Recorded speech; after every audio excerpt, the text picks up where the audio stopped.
Bonsoir à tous, je suis Emmanuel Escalan, directeur de la société Southern Implant France. J'ai le plaisir de vous accueillir ce soir pour notre quatrième webinaire de la SI Academy. La SI Academy, donc, qui est une formation que nous avons débuté depuis l'année dernière.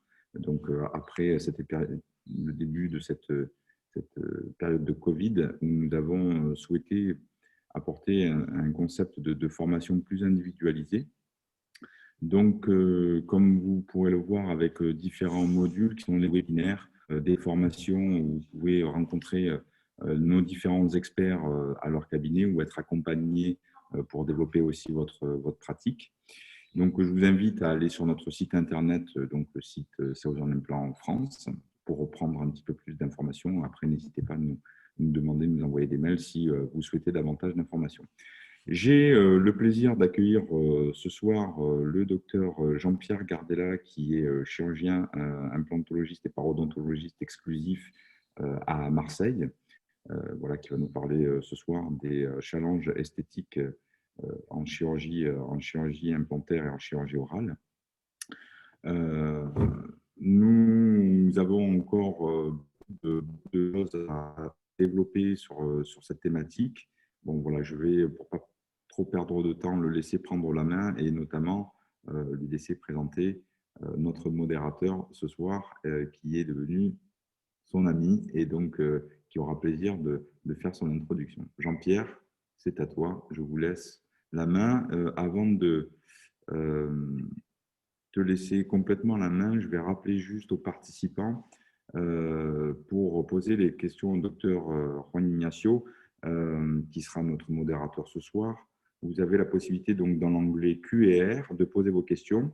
Et donc, comme nous le souhaitons toujours avoir un débat assez interactif, voilà, donc venez poser vos questions dans l'onglet Q&R que vous trouvez en bas de votre écran. Et donc, les questions seront relayées par le docteur Ignacio ou le docteur Gardella, qui vous répondra, j'espère, en direct. Messieurs, c'est à vous. Je vous dis à plus tard. Merci Manu, bonsoir à tout le monde. C'est une soirée, j'espère, qui sera enrichissante pour tout le monde. 1 heure pour parler du secteur antérieur, c'est finalement très peu de temps. Donc, avant de lancer cette présentation qui sera partagée en 2 parties, je voudrais vous dire quel est mon plaisir d'avoir comme modérateur le docteur Juan Ignacio Legaz, qui est diplômé de l'Université de Barcelone, qui a réalisé en Espagne un training en paro et aussi au niveau des biomatériaux pour être en capacité à faire une prise en charge globale de ses patients. Il a un Master of Comprehensive Dentistry. Il a un exercice privé en Suisse et il est actuellement en fin de master en prothèses fixes et en biomatériaux dans le service du professeur Irena Seiler à l'Université de Genève.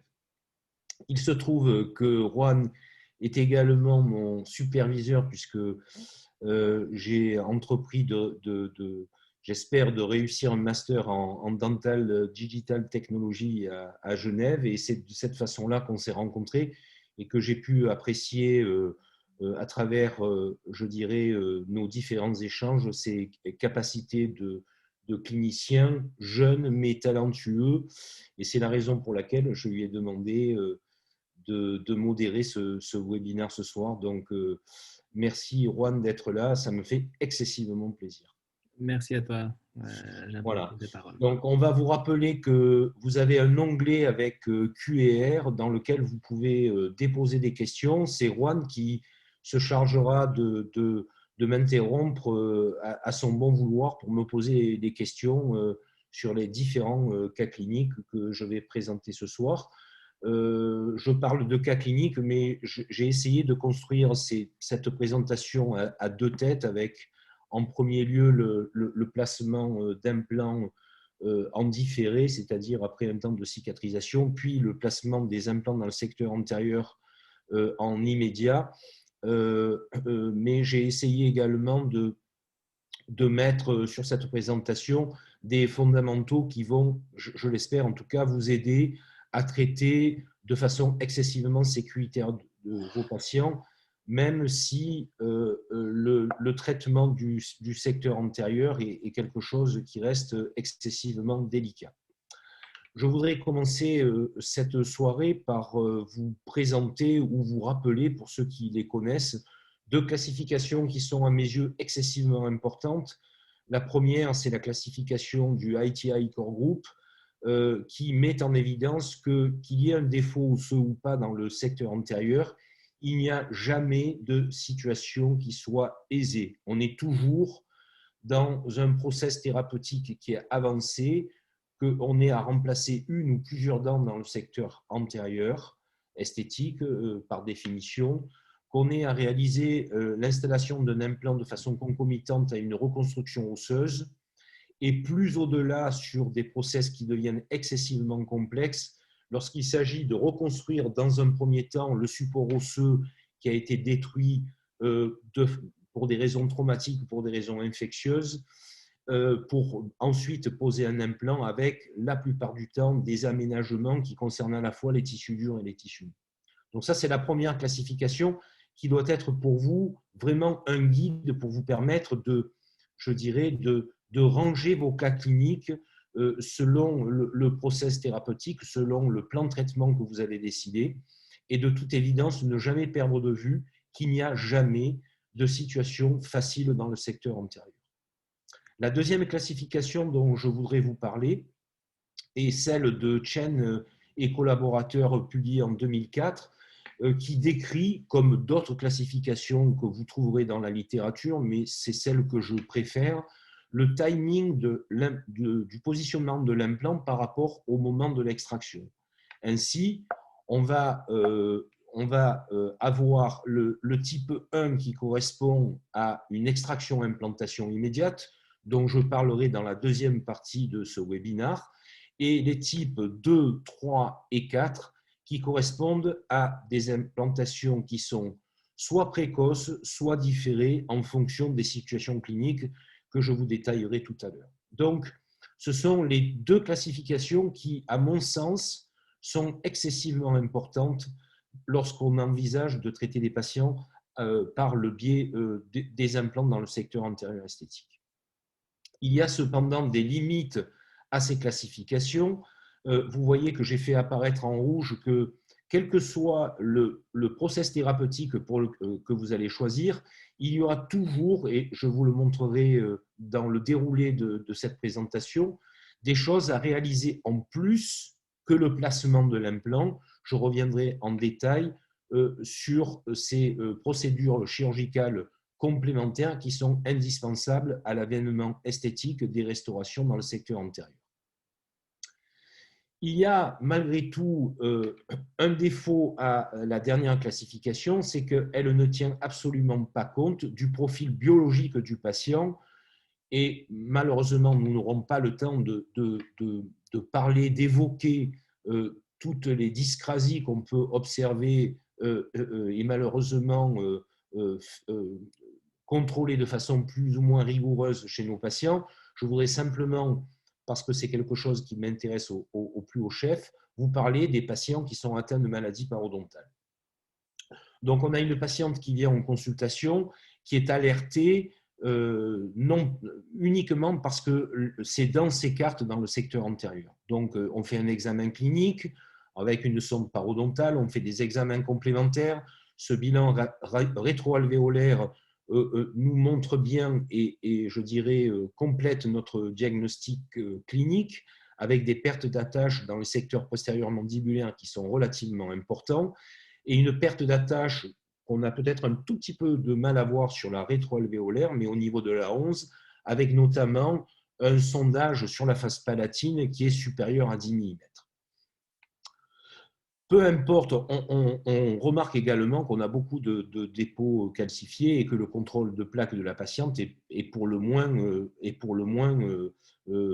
à recontrôler et à remettre en place. Donc, de façon tout à fait classique, une fois que le diagnostic est fait, on établit un plan de traitement qui commence et évidemment par une thérapeutique initiale, lors de laquelle on va mettre en œuvre des moyens non chirurgicaux, on va expliquer au patient de quelle façon il faut qu'il ait un bon contrôle de plaque, L'approche thérapeutique sera non chirurgicale et essentiellement aujourd'hui ultrasonique, complétée éventuellement en fonction du tableau clinique avec des antibiotiques et de la chlorhexidine.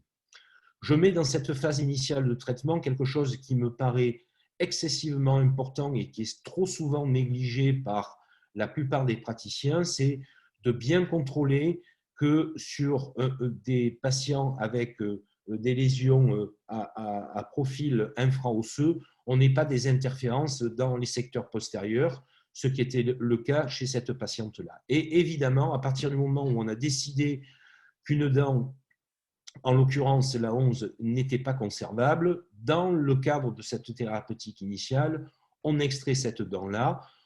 Avant l'extraction, on réalise avec un bistouri électrique une frénectomie parce que vous voyez que ce frein vient s'insérer de façon excessivement coronaire entre les deux centrales.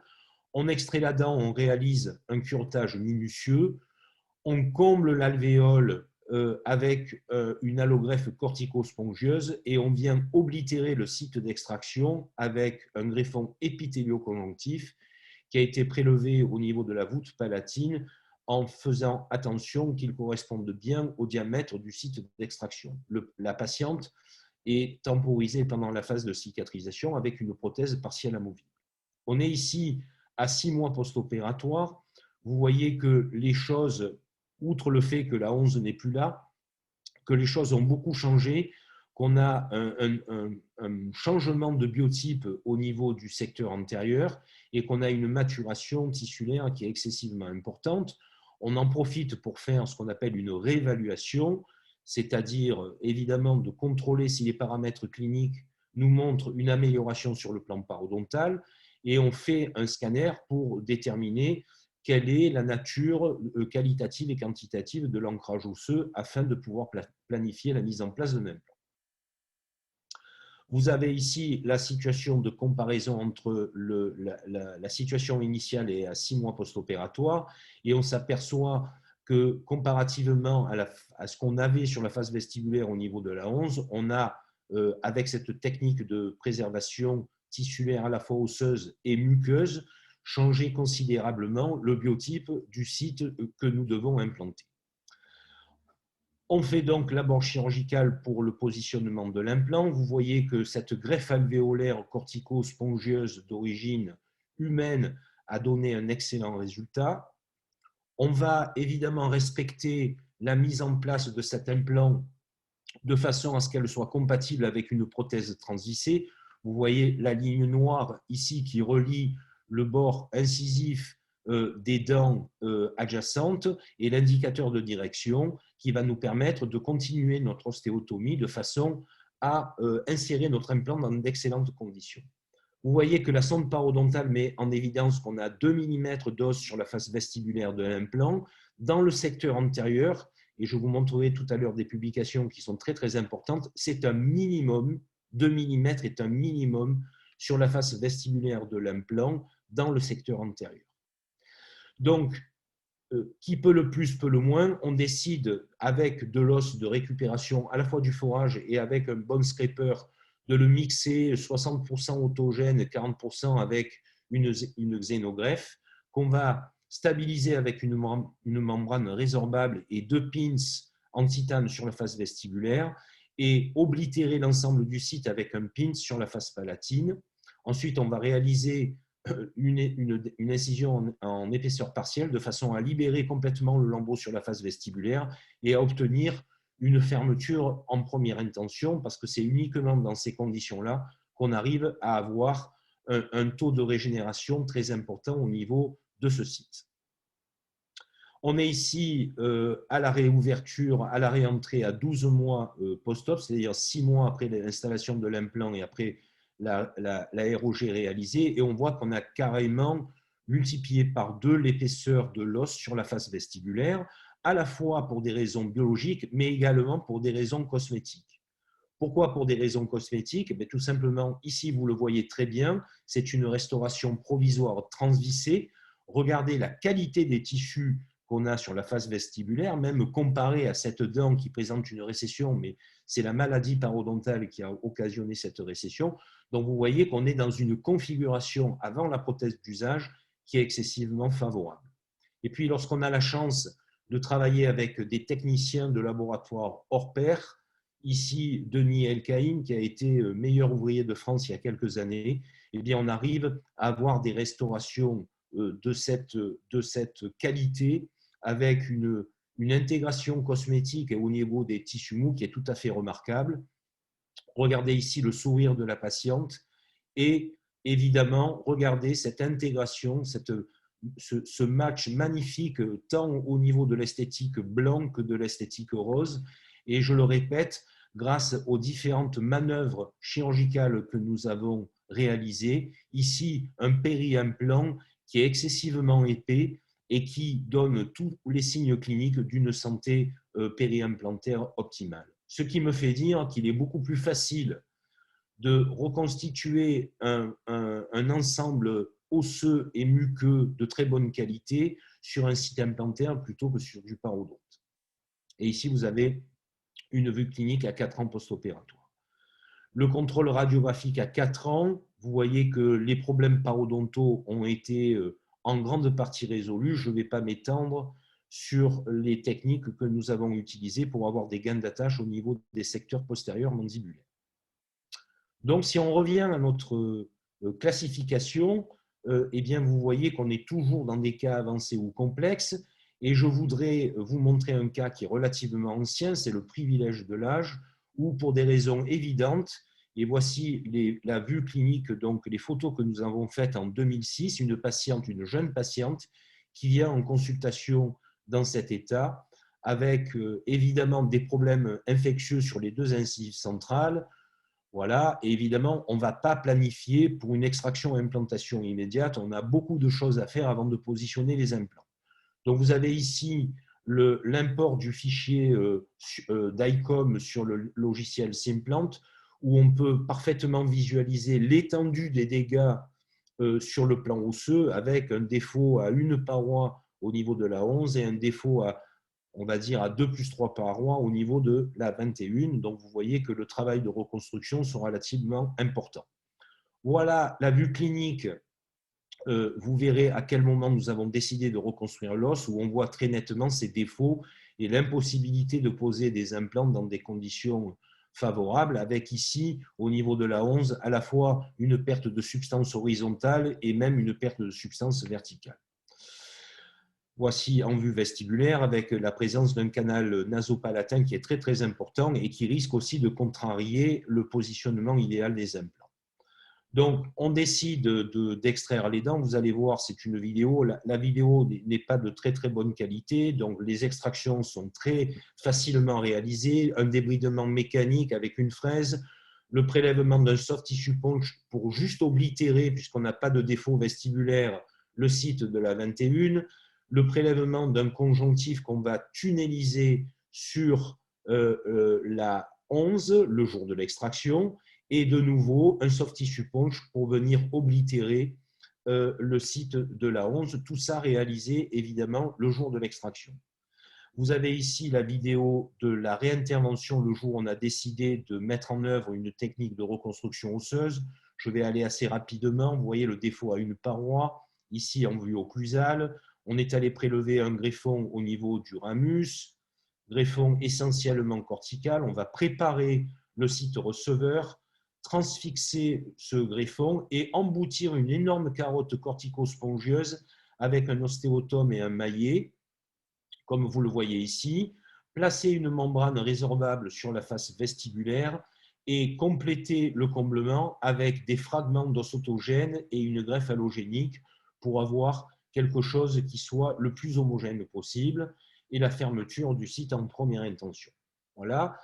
Vous avez la situation en haut avant la greffe et la situation le jour où on a installé les implants. Vous voyez qu'on a une reconstruction osseuse qui est superbe et qui va nous permettre de positionner nos 2 implants selon le projet prothétique.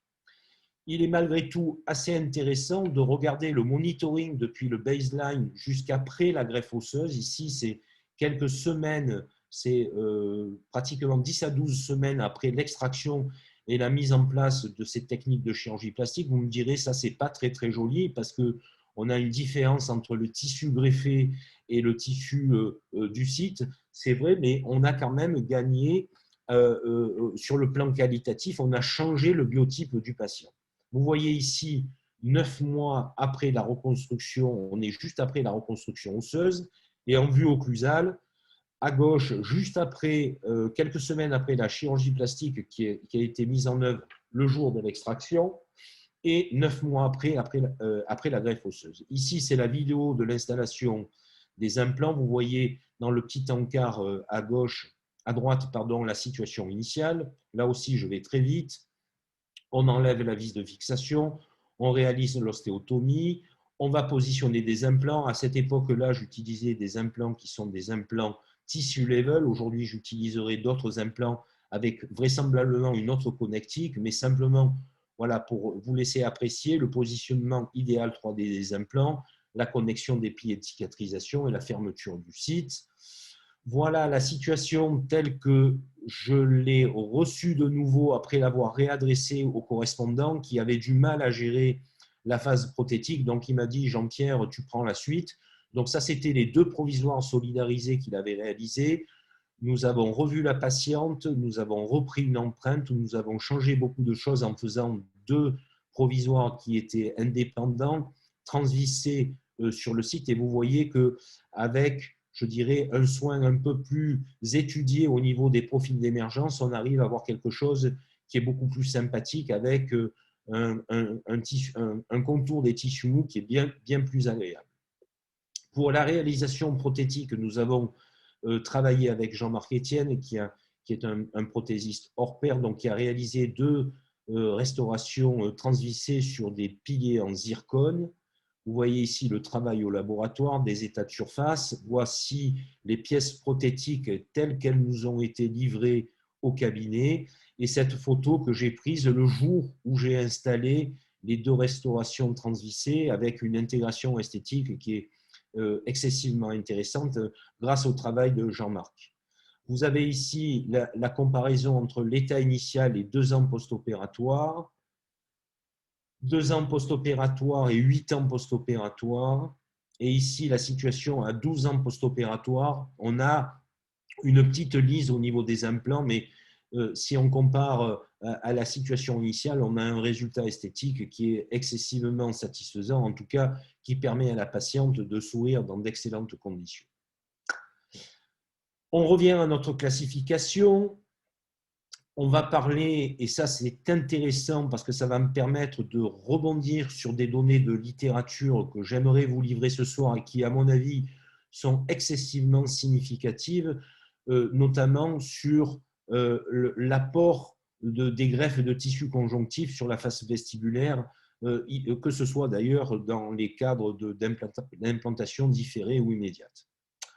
Donc, je voudrais vous présenter ce patient que j'avais adressé en 1998 à Gilles Laborde, que vous devez vraisemblablement connaître, qui est un prosto émérite qui a décidé depuis un an d'être plein temps à l'université d'Aix-Marseille 2 dans le service de prothèse. C'est un patient que je lui avais adressé pour une restauration sur coronopériphérique sur la 21, une dent qui présentait des problèmes endodontiques excessivement graves et que Gilles a réussi à stabiliser.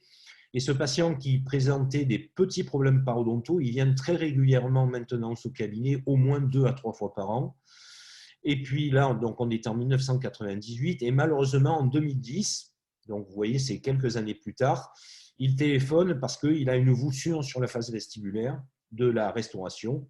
Et je le reçois, il y a une suppuration et vous voyez qu'il y a une perte d'attache qui est excessivement localisée sur la face vestibulaire. Donc, quand on parle de perte d'attache sur la face vestibulaire, ici, le patient n'est pas anesthésié, donc je ne vais pas à fond, mais on a au moins 10 mm de corticale osseuse vestibulaire qui manque suite, évidemment, à ce que vous avez deviné, c'est-à-dire à une fracture radiculaire de cette dent. Donc, bien évidemment, on ne va pas faire une extraction-implantation immédiate. Ça fait partie aussi des schémas thérapeutiques qui sont parfaitement assimilés aujourd'hui et qu'on retrouve dans la littérature. Moi, je ne mets pas d'implant en extraction-implantation immédiate si je n'ai pas les 4 parois osseuses. Vous allez me dire, tu es excessivement sécuritaire, mais je préfère faire de la sorte. Donc, ce patient-là, on lui a extrait sa dent, on a réalisé, comme le cas précédent, une technique de préservation tissulaire au niveau de l'alvéole, comblement, soft tissue punch, c'est-à-dire réalisation du greffe épithélio-conjonctive, et on a attendu que les tissus mous cicatrisent pour mettre en place un implant. Je profite pour vous dire tout de suite que dans le secteur antérieur, je ne mets plus jamais d'implant dont le diamètre est supérieur à 3,5. Cet implant a été mis de façon concomitante à une ROG avec de l'os autogène, avec une membrane armée titane. Et vous avez ici la première vue clinique qui est le jour où on fait la réentrée avec la dépose de la membrane Vortex que vous verrez tout à l'heure, la connexion d'un pilier de cicatrisation et la réalisation dans le même temps opératoire d'une greffe de tissu conjonctif enfoui. Les questions qu'on peut se poser, c'est est-ce qu'on a vraiment besoin de rajouter du conjonctif sur la face vestibulaire? Est-ce que ça apporte quelque chose? Et si ça apporte quelque chose, quelles sont les conséquences à la fois qualitatives et quantitatives? Juste pour vous dire que pendant que vous voyez la vidéo de la dépose de la membrane Vortex, qu'il a fallu attendre quand même 2014 avec cette conférence de consensus de l'EFP, qui est la Fédération européenne de parodontologie, pour que des auteurs et des cliniciens bien connus disent définitivement qu'on a besoin de conjonctif sur la face vestibulaire pour obtenir des résultats stables dans le temps. Et je voudrais, à travers cette remarque, revenir dans la littérature et vous dire aujourd'hui à quel point il est essentiel d'avoir des papiers qui soient en capacité de mesurer de façon digitale l'augmentation, notamment dans la dimension horizontale, des implants qu'on peut mettre dans le secteur antérieur, sur lesquels on va faire à la fois de la ROG et de la greffe de tissu conjonctif. Et je vais retenir en particulier ce travail réalisé en 2011 par une équipe suisse, Schneider et collaborateurs. Vous voyez que dans les auteurs, il y a Julien Grunder, Christophe Hammerle et Ronald Jung, qui sont des cliniciens émérites. Et ce travail présente un matériel méthode qui est excessivement intéressant. Et le cas que je vous ai présenté en préambule va servir de fil conducteur à cette étude parce que nous l'avons traité à l'identique, malheureusement pas avec les moyens de mesure que cette équipe en Suisse possède et que je vais vous décrire. Donc en fait, ils extraient, ils attendent et ils prennent une empreinte T1 juste avant de mettre en place l'implant. Puis ils vont placer l'implant en même temps qu'une technique de ROG, ils vont attendre que ça cicatrise, ils prennent une empreinte T2. Ils font la même chose après la connexion du pilier de cicatrisation qui est réalisée de façon concomitante à une greffe de tissu conjonctif dans le même temps opératoire. Puis, ils vont reprendre une empreinte à l'installation de la prothèse et 1 an après l'installation de la prothèse. Tous les modèles, T1, T2, T3, T4 et T5, sont scannés et superposés digitalement grâce aux moyens dont j'ai appris l'utilisation à Genève ces dernières années, de façon à pouvoir évaluer quels sont les facteurs et les procédures chirurgicales qui contribuent à augmenter la muqueuse et l'os sous-jacent autour de notre implant. Donc, pour revenir à notre cas clinique, on a ici T1, on est 2 mois après l'extraction de la dent. Ici, on est à T2, c'est donc après l'installation de l'implant de façon concomitante à une technique de régénération osseuse guidée, en l'occurrence ici avec une membrane armée titane. T3 au moment de la connexion du pilier de cicatrisation avec une technique de conjonctif enfoui sur la face vestibulaire. T4 au moment de l'insertion de la couronne. T5 1 an après l'installation de la couronne. Si on regarde les différentes variations volumétriques de la dimension horizontale, vous avez à T1 une certaine épaisseur dans le sens horizontal, à T2, donc après l'installation de l'implant et de la technique de régénération osseuse guidée, vous voyez que cette dimension horizontale augmente, et au moment de la connexion du pilier de cicatrisation, après dépose de la membrane et greffe de tissu conjonctif, cette dimension horizontale a encore augmenté. Et l'intérêt de cette étude, c'est de quantifier l'apport respectif de la technique d'augmentation osseuse et l'apport respectif de la technique de conjonctif enfoui sur la face vestibulaire. Et vous voyez ici que le gain vestibulaire est en moyenne de 1,3, d'accord, avec une répartition de 0,7 pour la reconstruction osseuse guidée et de 0,5 pour le conjonctif. Donc vous voyez qu'on est pratiquement dans une proportion de 60 pour l'os et 40% pour le conjonctif, c'est-à-dire que pour des raisons cosmétiques, pour avoir le même contour par rapport à la dent ou aux dents adjacentes, l'intérêt du conjonctif, c'est qu'il permet d'avoir une augmentation de 40% supplémentaire. Et ça, cliniquement, c'est très, très important. Vous verrez que là, les auteurs ont mesuré un intérêt cosmétique. On va voir d'autres publications dans la littérature qui montrent que le conjonctif a également un intérêt sur le plan biologique. Dans cette même étude, donc vous voyez surligné en jaune, en fait, à 1 an, il n'y a quasiment pas de variation dans le sens horizontal. C'est-à-dire que ce qu'on a rajouté en os et en muqueuse sur la face vestibulaire de l'implant est stable à 1 an. De façon parallèle, et on l'avait déjà vu dans un grand nombre de papiers publiés dans la littérature depuis pratiquement 20 ans, on a toujours une petite récession qui intervient sur la face médiane de la restauration. C'est la raison pour laquelle des auteurs comme Yuling Grunder décrivent cette combinaison de plusieurs chirurgies qui aboutissent à ce qu'on appelle une surcorrection tissulaire. C'est pour cette raison-là, c'est pour contrarier, pour compenser la petite récession qu'on va avoir de façon systématique sur la face vestibulaire, face médiane vestibulaire de la restauration. Et dans le même temps, on a un petit accroissement interproximal, c'est-à-dire au niveau des papilles.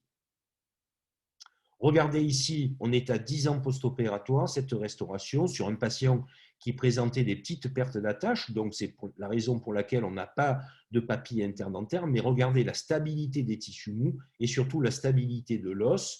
J'ouvre une parenthèse pour vous dire que Pierre Andrieux, qui est un technicien de laboratoire qui a été aussi également meilleur ouvrier de France, s'est arraché les cheveux sur cette restauration et a fini par faire un abattement en or parce qu'il n'arrivait pas à retrouver la chaleur de la dent contralatérale et donc il a utilisé un or jaune pour réaliser une restauration céramo-métallique et pas une restauration avec un pilier en zircone.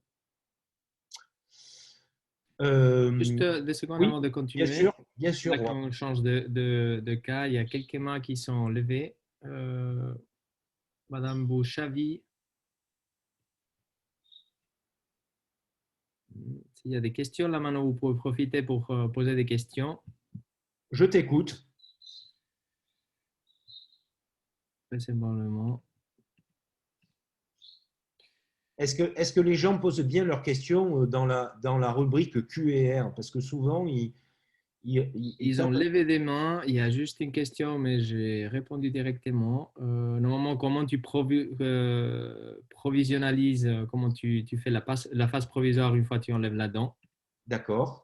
Alors, sur les cas précédents, c'était avec des prothèses partielles amovibles. Maintenant, tout est envisageable. On peut faire des bridges collés, on peut faire ce qu'on veut.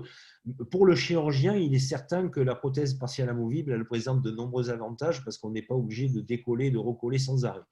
Mais après, je dirais que chacun a sa philosophie. Les cas que je vous ai montrés pour l'instant sont des cas qui ont été temporisés avec des prothèses partielles amovibles.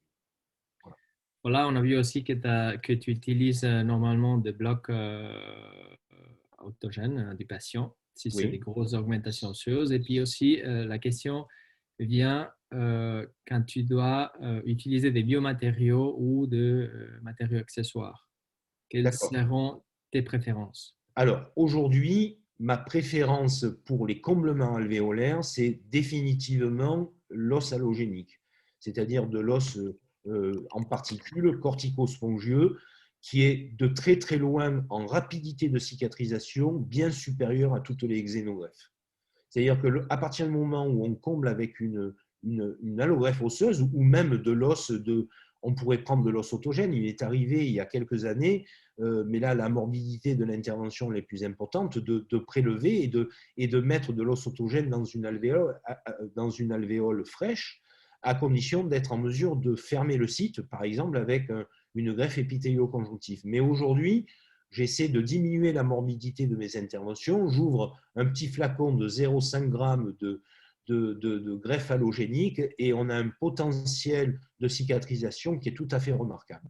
Voilà. Maintenant, lorsqu'il s'agit de combler un gap, et je vous le montrerai tout à l'heure, entre la face vestibulaire et la paroi, entre la face vestibulaire de l'implant et la paroi vestibulaire osseuse, j'utilise des xénogreffes qui stabilisent parfaitement le caillot aussi.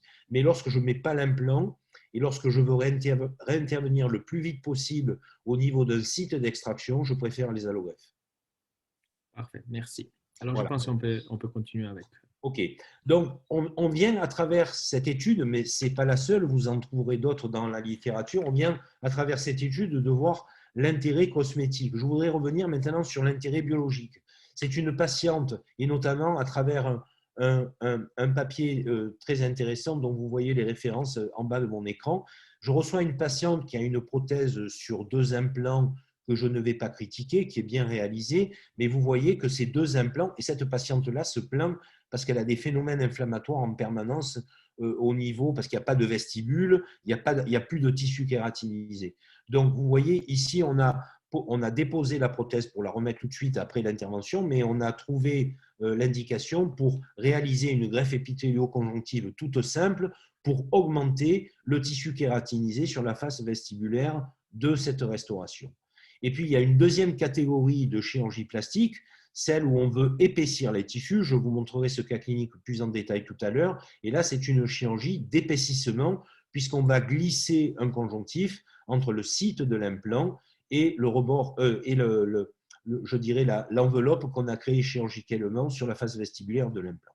Il y a une chose qui est très très importante, c'est que dans cette revue de littérature, on s'aperçoit que lorsqu'on a une augmentation, on réalise une augmentation pour augmenter le tissu kératinisé sur la face vestibulaire, on a une influence très positive sur l'indice gingival comparé à des sites qui ne sont pas greffés ou des sites qui sont complètement maintenus, simplement maintenus. Et en termes de technique, la technique la plus efficace, c'est le lambeau-positionné apicalement réalisé de façon conjointe à la mise en place d'un greffon conjonctif comparé à un lambeau positionné apicalement seul ou éventuellement associé à une matrice collagénique d'origine animale.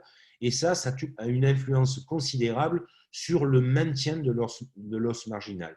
Donc, à partir du moment où on a des phénomènes inflammatoires qui interviennent en muqueuse alvéolaire, il convient de faire des greffes épithélio-conjonctives toutes simples pour arriver à donner la possibilité aux patients d'avoir une prophylaxie correcte et surtout à maintenir l'os marginal.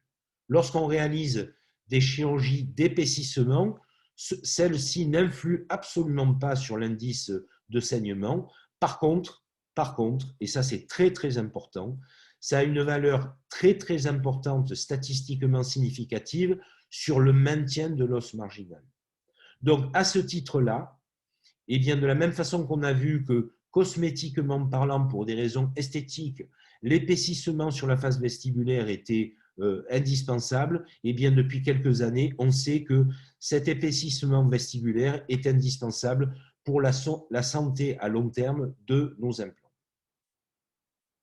Enfin, je voudrais conclure sur quel est le matériau de choix pour réaliser cet épaississement, et on a un certain nombre de travaux qui sont publiés depuis un petit nombre d'années, mais cette revue de littérature réalisée par Francesco Cairo très récemment, vous voyez qu'elle date de 2019, montre que si on doit choisir, eh bien c'est vers le conjonctif du patient qu'on doit s'orienter.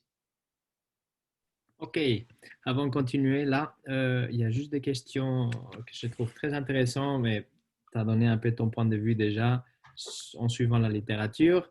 Et puis la première question vient sur qu'est-ce que tu en penses de l'utilisation du FibroGuide comme augmentation des tissus au niveau du secteur intérieur?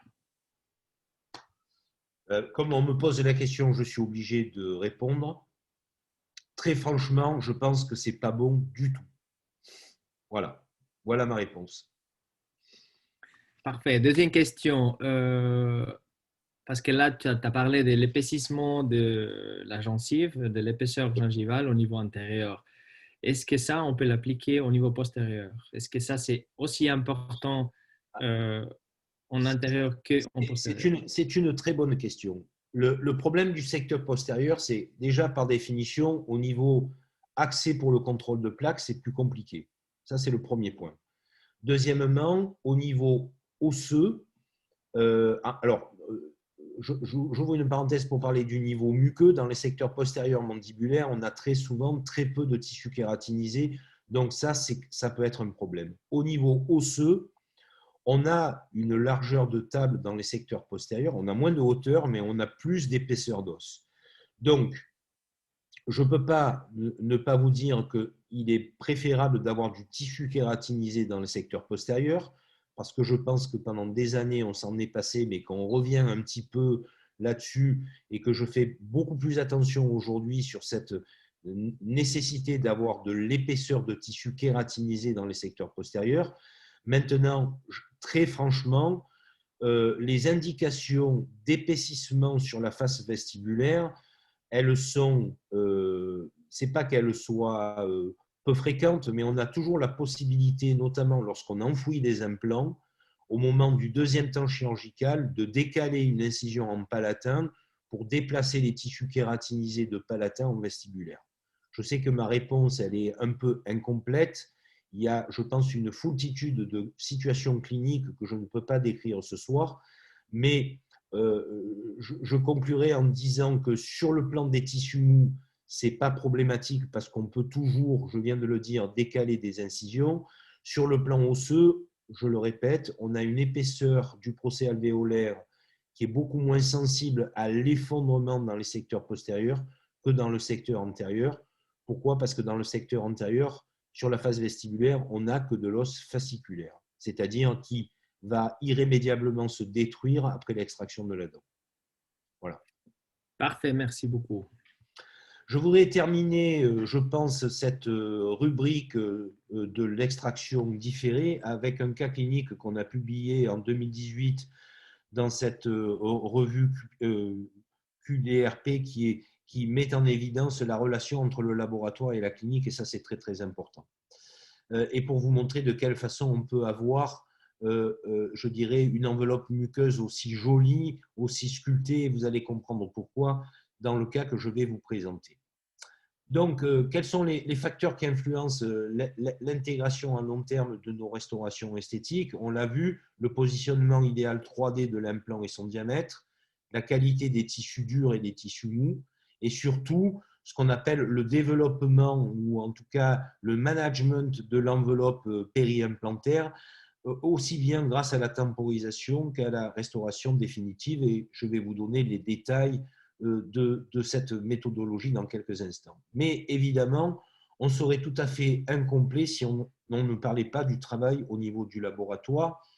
Et quand je vois ces photos, je ne peux m'empêcher de remercier Jean-Marc Etienne pour ce travail fantastique qu'il réalise. Regardez ces deux photos de profil où on est bien incapable de distinguer ces deux incisives centrales, une naturelle et l'autre qui est supportée par un implant. Donc là, il faut vraiment remercier ces techniciens de laboratoire qui contribuent à ce que nos patients puissent sourire dans d'excellentes conditions et pour longtemps. On revient à la situation initiale de ce cas. C'est une situation qui est post-traumatique. C'est une situation qui a été stabilisée par le docteur Sophie Sadon, qui est l'endodontiste avec laquelle on travaille sur Marseille. C'est un jeune homme qui est en cours de traitement d'orthodontie, est tombé dans la cour de son école et vous voyez, à l'instant où je reçois le patient en consultation, on a une énorme résorption interne qui apparaît sur l'incisive centrale avec une fistule, un biotype qui est excessivement fin. Et pour moi, ça, c'est un cas caractéristique d'implantation différée pour différentes raisons. D'abord parce qu'on ne sait pas comment va se passer l'extraction. On peut avoir des plages d'ankylose, et puis on a un biotype fin, et puis on a cette fistule. Donc, ça fait autant de facteurs qui me font dire qu'il vaut mieux opter pour une implantation différée. Donc, pour moi, c'est classiquement tous ces facteurs qui font qu'il ne faut pas mettre l'implant le jour de l'extraction. Donc, on a réalisé, à l'identique de ce que je vous ai montré précédemment, on a réalisé une technique de préservation tissulaire avec un greffon allogénique, un greffon épithélio-conjonctif, et une fois de plus, le patient a été temporisé avec une prothèse partielle amovible qu'on a légèrement mise en compression pour et déjà préfigurer l'installation de l'implant. Et puis, donc, on a fait notre planification chirurgicale avec ici, en utilisant le logiciel Simplant, je ne vais pas m'attarder là-dessus, pour réaliser une chirurgie semi-guidée, c'est-à-dire guidée avec le forêt de 2 mm. Donc, vous voyez ici, on peut matcher la photo du patient et puis on va matcher le CBCT. Vous allez voir, donc ici, le projet prothétique. On match ensuite le scanner osseux du patient pour pouvoir réaliser la chirurgie, et la chirurgie avec un implant de 3,5, donc un implant de petit diamètre. Donc, vous voyez ici le forêt pilote, ce qui est le seul forêt qu'on va utiliser à travers le guide. Voilà. Là, c'est juste pour l'image pour montrer. Voilà. On a fait un petit flap pour mettre un conjonctif. On va positionner l'implant. On a fait un petit flap parce qu'on va prélever un conjonctif qu'on va évidemment placer sur la face vestibulaire de notre site implantaire. On va fermer et on va temporiser immédiatement avec une restauration transvissée. Et à ce sujet-là, je vous propose de regarder l'évolution du site depuis le jour de l'extraction, où on a réalisé cette technique de préservation avec halogène et greffe de tissu mou pour fermer le site. Ça, on est 3 mois après l'extraction. Ici, c'est quelques semaines après l'installation de l'implant, le tissu conjonctif enfoui et le premier set de provisoire. Ensuite, on a modifié notre provisoire pour sculpter davantage et pour avoir quelque chose de beaucoup plus esthétique. Vous avez vu que l'anatomie de la dent contralatérale avec un sillon secondaire nous a poussé à relever le challenge pour avoir une dent qui ressemblait exactement à sa contralatérale. Et ici, la sculpture définitive avec la restauration d'usage. Tout ce process, c'est ce qu'on appelle le cervical contouring concept, qu'on fait ici de façon totalement analogique, en bouche, en rebasant le provisoire, et qui a été décrit en 1994 par Bicaccio et Landsberg. Et aujourd'hui, je vous montrerai qu'on peut réaliser des choses tout à fait identiques en utilisant des techniques numériques avec les scanners intra-oraux. Donc, voici la restauration. Ici, on est à 6 ans post-opératoire avec une stabilité tout à fait intéressante de cette restauration. Je vais momentanément arrêter de partager mon écran pour pouvoir passer à la deuxième partie de la présentation qui concerne évidemment l'implantation immédiate. Donc, il faut que je retourne sur le Zoom. Je vous demande quelques secondes. Je vais de nouveau partager mon écran et choisir la deuxième partie de la présentation. Est-ce que tu vois mon écran, Juan? Oui, oui, oui, on voit très bien. Alors, je profite, si tu veux, pour essayer de faire un petit résumé de cette partie. Oui. Voilà, selon ce qu'on a vu en suivant la littérature sur tes cas, plus challenge est la situation, c'est-à-dire moins d'os, on a plus de techniques chirurgicaux au niveau d'augmentation d'os et puis au niveau de préservation alvéolaire, au niveau d'augmentation des tissus pour réussir à avoir des résultats qui sont prédictibles. Et puis surtout, un facteur qui est très important ici dans l'implantologie, surtout au niveau antérieur, c'est le temps. C'est le temps. Il est évident que, et évidemment, alors c'est bien que tu dises ça parce que maintenant on va parler d'implantation immédiate. Moi, j'ai commencé par l'implantation différée ce soir parce que c'est la grande majorité des cas que je traite au cabinet. Je pense que si on veut être rigoureux dans la sélection des cas où on peut faire de l'extraction implantation immédiate dans le secteur antérieur, je dirais que les cas sont plus rares et les situations sont plus rares aussi. Donc, c'est la raison pour laquelle j'ai préféré commencer par l'implantation différée. Voilà. Merci beaucoup. Allons-y. Alors, on y va. Donc, on revient sur cette classification, mais je ne vais pas m'attarder dessus. La classification avec aucune situation facile, toujours avancée ou complexe. Juste ce petit rappel et la même classification sur le timing. Et là, on va focaliser sur le type 1, c'est-à-dire sur les procédures d'extraction d'implantation immédiate. Alors, dans cette classification, que je vous encourage à enregistrer ou à retrouver dans la littérature, vous voyez qu'on a des avantages et des inconvénients.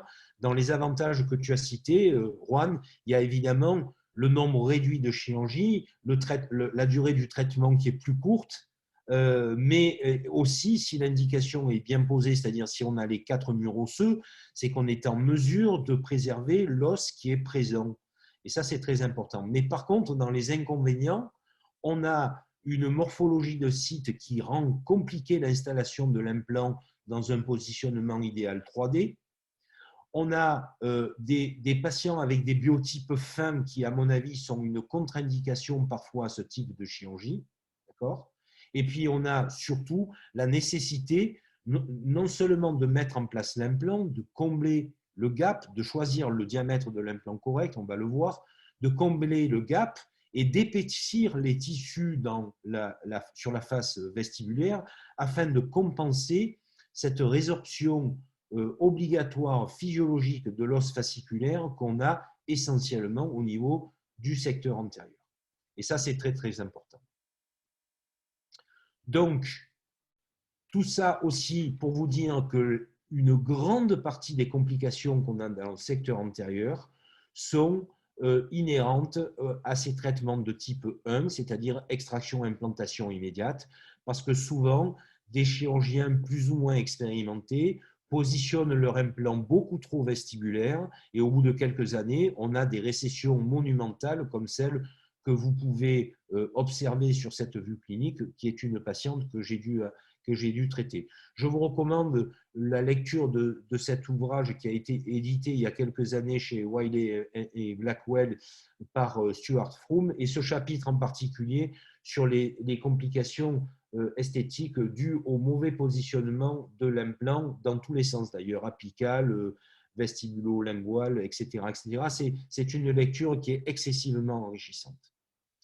Donc, on revient à notre classification et on revient à l'identique de mon plan de la première partie sur des patients qui présentent un risque biologique. Et je vous présente une patiente, ça c'est une vue clinique après thérapeutique initiale. C'est une patiente qui a une restauration tout à fait douteuse, provisoire au niveau de la 21, mais je voudrais quand même vous expliquer que vous avez ici le bilan rétroalvéolaire initial, donc vous voyez les pertes d'attache, vous voyez les quantités de dépôts sous-gingivaux, notamment dans les secteurs postérieurs. On a une 37 qui est condamnée, on a une perte de calage postérieur. Je vais prendre des raccourcis. Donc, de quelle façon on a traité cette patiente rapidement? Évidemment, une thérapeutique initiale parodontale non chirurgicale qui a été renouvelée à 6 semaines d'intervalle. Donc, elle a eu 2 sets de détartrage et de surfaçage radiculaire. On a extrait la 37. On a attendu que ça cicatrise et on a immédiatement préféré donner la priorité au secteur postérieur mandibulaire afin de pouvoir recaler cette patiente avec 2 restaurations, une unitaire dans le secteur 4 et une restauration plurale dans le secteur 3 avec des restaurations transvissées. Et puis, vous voyez ce poste et cette restauration douteuse au niveau de la 11 et puis la patiente tarde un peu et puis un jour, ça ne manque pas. Elle entend un crack, la dent est fêlée et on décide de l'extraire. Alors, il n'y a pas de perte d'attache circonférentielle, c'est-à-dire que a priori, et vous allez voir qu'on va réaliser cette extraction de façon atraumatique, on a de l'os sur la face vestibulaire. Donc, moi, j'aime bien utiliser ces instruments pour tirer la dent dans l'axe et pour essayer de mobiliser à minima la corticale vestibulaire. Donc, c'est ce qu'on arrive à faire ici.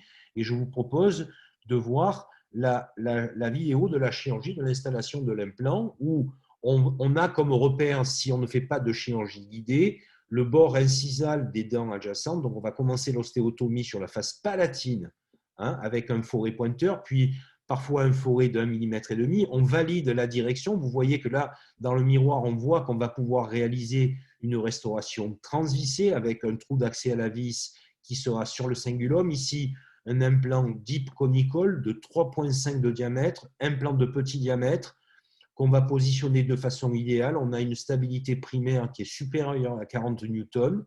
On a un positionnement de l'implant idéal. Regardez la quantité de gap que j'ai sur la face vestibulaire. Je vais le combler avec une xénogreffe et puis on va aller au niveau de la voûte palatine pour aller prélever un greffon conjonctif. Je voudrais bouger cette barre qui me gêne. Voilà, on va réaliser avec une instrumentation adéquate une enveloppe sur la face vestibulaire pour tunneliser le greffon et on va le stabiliser avec simplement 2 petites sutures. Moi, j'ai pour habitude de faire dépasser le greffon et je vais venir asseoir ma restauration provisoire sur ce greffon parce que le greffon va protéger le comblement que j'ai réalisé. Donc, on va le voir sur cette… Pardon, je reviens en arrière. Voilà, la restauration transvissée, le contrôle radiographique le jour de la chirurgie, la cicatrisation, ici on est à 4 mois, il y a quelques colorations dues à la chlorhexidine. On va prendre le temps de modifier le provisoire, de modifier les lignes de transition et à partir du moment où on est satisfait de la restauration transitoire, vous voyez ici les modifications, on a rajouté du flot, on a mis un peu plus en compression sur la face vestibulaire après la cicatrisation. Et bien là, dans ce cas-là, donc vous voyez la situation à 4 mois et après modification du provisoire, eh bien, on va enregistrer de façon analogique, aujourd'hui on le fait de façon numérique, avec ici tout le process pour réaliser un transfert customisé pour donner les bonnes informations au niveau du laboratoire. Donc on va utiliser ce transfert customisé qui a exactement le même profil d'émergence que la dent provisoire que nous avons modifié avec du flot. Et c'est ainsi qu'au laboratoire, ils sont en mesure d'abord de concevoir ici un pilier en zircone avec un trou d'accès déporté et ces tournevis à cardan qui nous permettent de placer le noyau zircone un peu plus en palatin de façon à ce que le technicien, le prothésiste puisse élaborer sa céramique feldspathique avec une épaisseur un peu plus importante. C'est toujours très intéressant. Et vous avez ici la restauration avec cette animation et cette restauration qui est conforme au projet prothétique qu'on va placer séance tenante. Regardez cette superbe zone de transition et le bombé qu'on a sur la face vestibulaire entre la dent naturelle et le péri-implant, c'est tout à fait intéressant et c'est ce que nous essayons d'obtenir de façon systématique avec la situation au départ ici à 10 mois post-opératoire et puis la situation à 12 mois et la situation ici à 2 ans post-opératoire. Avec le contrôle radiographique, entre-temps, les dents de sagesse ont été extraites. Je n'ai pas les radios, ça fait un moment à cause du Covid que je n'ai pas vu la patiente, mais il y a une restauration, le traitement endodontique a été repris au niveau de la 17 et elle a une restauration coronopériphérique au niveau de cette dent. Voilà, donc je voudrais continuer en vous parlant d'une situation aussi qui est relativement avancée au niveau du process et qui concerne une situation clinique très particulière avec un espace chirurgical et prothétique excessivement étroit. Alors une incisive mandibulaire, ce n'est pas forcément ce qu'il y a de plus esthétique, mais je trouve que une restauration dans une telle situation, vous allez voir que la dent est fracturée, c'est une situation post-traumatique et là on va avoir à gérer un espace chirurgico-prothétique excessivement restreint avec du matériel adapté, si possible dans le cadre d'un traitement de type 1, c'est-à-dire extraction et implantation immédiate. Regardez le cliché rétro-alvéolaire avec la fracture et la résorption externe au niveau de cette dent. Voici le jour où nous avons positionné l'implant. Notre souci, c'est toujours d'avoir le trou d'accès à la vis au niveau de la face palatine. Ici, on utilise un implant de 3,0 de diamètre parce que pour remplacer une incisive mandibulaire, c'est ce qu'il faut utiliser. Voilà. On va positionner idéalement, on check par rapport, vous voyez, ça c'est la zone où la corticale vestibulaire est présente. Donc, on va s'assurer que le positionnement dans le sens vertical, le col de notre implant est sous crestal. On va combler le gap avec une xénogreffe, aller à la tubérosité pour prendre ce magnifique greffon, réaliser une enveloppe avec une micro-lame de microchirurgie et positionner, comme je vous l'ai expliqué tout à l'heure, pour épaissir les tissus sur la face vestibulaire. De cette façon-là, avec un fil qui est un 7-0 monofilament. Voilà. Prendre une empreinte. Vous voyez qu'il y a une partie du greffon qui reste exposée parce que je vais venir asseoir la partie vestibulaire de la dent temporaire sur ce greffon. Voici à la fin de la journée la dent qui n'a pas de contact en OIM. Et quand on le contrôle radiographique, et quand on revoit la patiente à 6 jours, regardez cette parfaite intégration.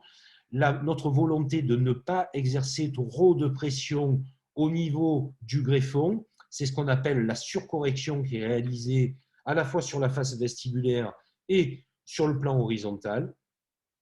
Voici après la dépose des pointes toujours à 6 jours. Voici la situation à 4 mois où on a un niveau gingival qui est plus coronaire au niveau du site implantaire que par rapport aux dents adjacentes. Ça, c'est très important. C'est la surcorrection. À partir de là, on va pouvoir modifier notre profil d'émergence du provisoire pour exercer une pression contrôlée sur la face vestibulaire afin d'aligner les collets dans le secteur antérieur. Et là, à l'identique, le transfert customisé pour renseigner le laboratoire de façon parfaite sur la zone de transition qui est indispensable pour un avènement esthétique. Vous voyez ici le provisoire et la copie conforme sur le transfert customisé. Voici le type d'enveloppe qu'on obtient. Regardez sur le plan horizontal, on a un bombé muqueux qui est à l'identique des dents contralatérales. Ici, on est à 3 ans post-opératoire. On a un petit manque de papilles, mais regardez cette magnifique restauration qui a été réalisée par Jean-Marc Etienne à Nancy, laboratoire Serralor. Et cet avènement esthétique avec une prolifération qui est due à la nature de notre greffon tubérositaire et qu'on observe de façon excessivement fréquente. Donc, avant qu'on pose la question, c'est si on doit choisir entre un greffon palatin et un greffon tubérositaire. Si un greffon est disponible à la tubérosité, je préfère la tubérosité parce qu'on a très souvent ce genre de réponse tissulaire. Voici le monitoring du cas, le baseline, 1 an post-op, 4 ans post-op, le contrôle radiographique à 1 an et à 4 ans post-opératoire et une intégration prothétique qui est absolument magnifique.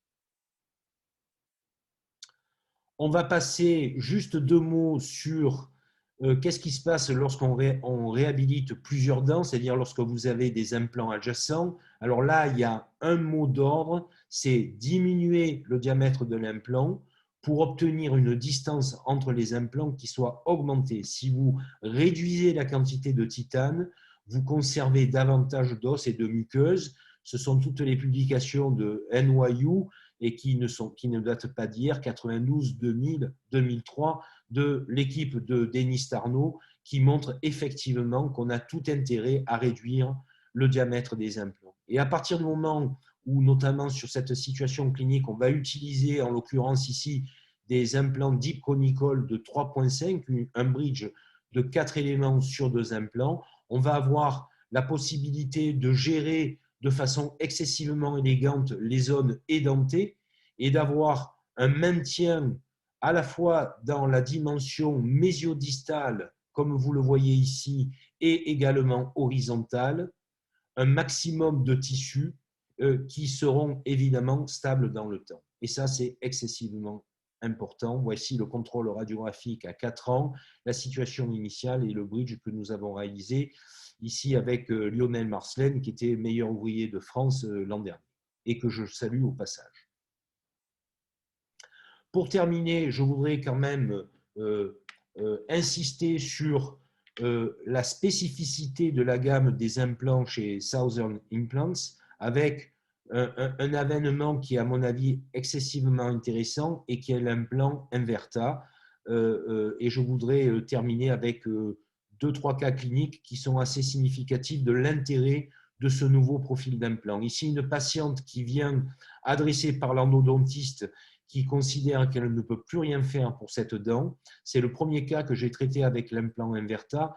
Donc, j'étais un peu out of the box. Et comme dirait mon ami Franck Renoir, les facteurs humains sont très, très importants. Donc, c'était un cas difficile avec un implant que je ne connaissais pas. Vous allez voir, le résultat n'est pas catastrophique, mais vous allez voir que j'ai eu quelques petits problèmes de stabilité primaire. Donc, cet implant Inverta, il a été introduit sur le marché il y a déjà quelques années avec un certain nombre de références dans la littérature et un profil d'implant qui peut surprendre avec ce qu'on appelle une inversion, c'est-à-dire qu'on a un apex qui est pointu, on a la partie médiane de l'implant qui est plutôt globuleuse et qui va servir à la stabilité primaire, avec 2 configurations possibles. On peut l'obtenir avec un hexagone externe. Moi, je préfère dans le secteur antérieur utiliser une connexion conique.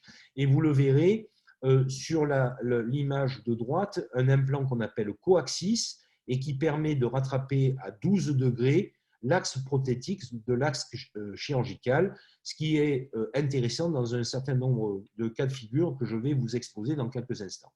Ici, la chirurgie de mon premier cas, donc qui doit avoir 2 ans maintenant. Donc, on a extrait la dent, il y a une énorme kyste, on va réaliser un curettage manuel et mécanique excessivement soigneux. Vous avez peut-être observé que je n'avais pas beaucoup d'ancrage apical au-delà de la lésion qui était relativement importante. Donc, on va commencer notre ostéotomie de façon classique avec un forêt pointeur. Voilà, j'accélère un peu. Ici, le forêt qui est caractéristique de l'implant Inverta. Donc, il y a cette forme qui est oblongue, qui peut surprendre. Et voici l'implant Inverta. Ici, c'est un 4-5-3-5. Donc, vous voyez que la partie la plus coronaire est restreinte. Donc, moi, elle fit complètement avec ma philosophie de traitement parce que j'ai moins de titane dans la partie la plus coronaire. Et là, vous avez vu que j'ai malheureusement obtenu une stabilité qui était à peine supérieure à 10 newtons. Donc, j'ai décidé de ne pas faire de mise en esthétique immédiate. Donc, on a comblé le gap. On est allé chercher un greffon conjonctif à la tubérosité, toujours pareil. On enlève l'épithélium. Je réalise ici mon enveloppe sur la face vestibulaire et je vais venir tunneliser ce greffon, toujours pareil, avec un minimum de petites sutures. Et c'est comme ça qu'on va terminer la chirurgie. Et dans ce cas-là, comme quoi je ne traite pas toujours mes patients de la même façon, dans ce cas-là, étant donné qu'on ne pouvait pas faire de mise en esthétique immédiate, on a collé une dent du commerce avec du Superbond sur la latérale et sur la centrale. Et on a attendu la cicatrisation. Ici, on est à 4 mois. Regardez cette magnifique maturation tissulaire. Donc, on a décidé de faire une mise en charge précoce. On est à 4 mois, précoce ou différé, comme vous voulez. Donc, on a pris une empreinte directement sur la tête de la fixture et on a demandé au laboratoire de nous concevoir une restauration transvissée sur un pilier PIC, sur un pilier transitoire PIC. Donc, vous voyez, on est ici en bas à droite à la mise en place du provisoire. Ici, la maturation tissulaire et puis on va passer à la restauration définitive que vous voyez ici sur un petit base. On est à 2 ans post-opératoire avec un résultat esthétique qui est plutôt sympa. La comparaison de la situation initiale avec la situation à 2 ans post-opératoire. Une deuxième situation clinique, on est en 2015. Attends, Jean-Pierre, avant qu'on continue là. Vas-y, vas-y. Il y a une petite question qui est très intéressante. Je pense que ça va être pour nous rappeler à tous quels seront les points importants des positionnements et en implantation immédiate au niveau antérieur, c'est-à-dire en positionnement vertical, mésiodistal. Je dirais que les 3 dimensions sont hyper importantes. Les 3 dimensions sont hyper importantes, c'est-à-dire que l'implant doit être placé dans le sens mésiodistal pile poil au milieu de l'alvéole. Ça, c'est la première chose. Et la deuxième chose, à la fois pour des raisons prothétiques et pour des raisons biologiques, si un implant est trop vestibulé, on aura irrémédiablement une fonte osseuse vestibulaire accélérée. Donc, le positionnement idéal de l'implant, il se fait avec un diamètre approprié de l'implant, parce que si cet implant-là est positionné de façon à pouvoir faire une restauration transvissée, ça veut dire qu'on va avoir un gap très important entre le bord vestibulaire de l'implant et la corticale vestibulaire. C'est ce qu'il faut absolument avoir. Souvenez-vous, il y a quelques années, je ne faisais pas partie du lot, mais des gens se sont amusés à mettre des implants de gros diamètre parce qu'on disait il faut remplir l'alvéole, mais c'est exactement l'inverse qu'il faut faire. C'est-à-dire que pour éviter le collapse osseux post-extractionnel et post-implant placement, il faut garder le gap le plus important entre la face vestibulaire de l'implant et la corticale vestibulaire. D'où cette tendance aujourd'hui qui est confirmée par la majorité des cliniciens de ne pas utiliser d'implant dont le diamètre est supérieur à 3,5. Ensuite, dans le sens vertical, il faut toujours prendre comme repère le rebord marginal de la corticale vestibulaire et se situer minimum, je dirais, minimum à 1,5 à 2 mm sous crestal. Et c'est d'autant plus facile aujourd'hui lorsqu'on utilise des implants qui sont bone level. C'était quasiment techniquement très difficile à faire avec des implants tissu level. C'est la raison pour laquelle tout à l'heure, lorsque je vous ai présenté le cas où j'ai reconstruit avec de l'os ramique, je vous avais vu la vidéo et j'ai utilisé des implants du Branmar System avec un col lisse. Dans le secteur antérieur, j'utilise plus ces implants-là, sauf si le correspondant me le demande, mais je ne suis pas favorable. Et j'utilise des implants de petit diamètre avec une connexion conique qui sont des implants bone level. Je ne sais pas si j'ai répondu complètement à la question. Très bien. Quand tu dis des implants de diamètre réduit, ça serait maximum 3,5, minimum, on dirait 3, minimum 3, mais ces implants de 3 sont essentiellement destinés au remplacement soit des incisives latérales maxillaires, soit des incisives tout court mandibulaires. Parfait. Alors, je pense que c'est tout clair là. On peut continuer là. Donc, cette patiente m'est adressée en 2015 pour l'exérèse de ce méga odontome qui est présent sur la face palatine entre la 12 et la 11. Je ne sais pas si vous appréciez la grosseur de cet odontome avec un kyste folliculaire. Voilà, donc on fait un abord palatin, on retire évidemment l'odontome que vous voyez au milieu, d'accord ? Mais en cours de chirurgie, avec sous pas microscope, mais à fort grossissement, avec des loupes de 4 ou de 4,5, je m'aperçois avec des micro-miroirs endodontiques que l'incisive latérale est déjà excessivement résorbée sur sa face mésio-palatine. Malgré cela, je comble le défaut avec une allogreffe. Vous voyez ici qu'on devine la membrane BioGuide qui va me servir à plaquer tout ce matériau que j'ai mis dans cet énorme trou. D'accord ? Et on adresse la patiente chez l'endodontiste. C'est la raison pour laquelle vous voyez ici, en 2019, le traitement endodontique de la dent avait été fait parce que j'étais persuadé qu'avec l'exérèse de cet odontome, j'avais certainement sectionné la ramification, le paquet vasculo-nerveux. Donc, ça a tenu comme ça pendant 4 ans, 4 ans et demi, et la dent est devenue symptomatique. La patiente ne pouvait pas toucher la dent, elle avait une drôle de sensation. Donc, à l'âge de 24 ans, on a décidé d'extraire la dent. Donc, vous voyez ici, c'est l'extraction qui a été réalisée. D'accord ? Et vous voyez que j'ai pris le soin de séparer la dent en deux. C'est ce que je fais assez souvent, sauf lorsque je peux utiliser le Benex que je vous ai montré tout à l'heure, qui me permet de tirer la dent dans son axe, qui est un moyen d'extraction qui est bien. Le Benex coûte cher. Le dispositif coûte 2 500 €, donc il faut pouvoir se le payer aussi.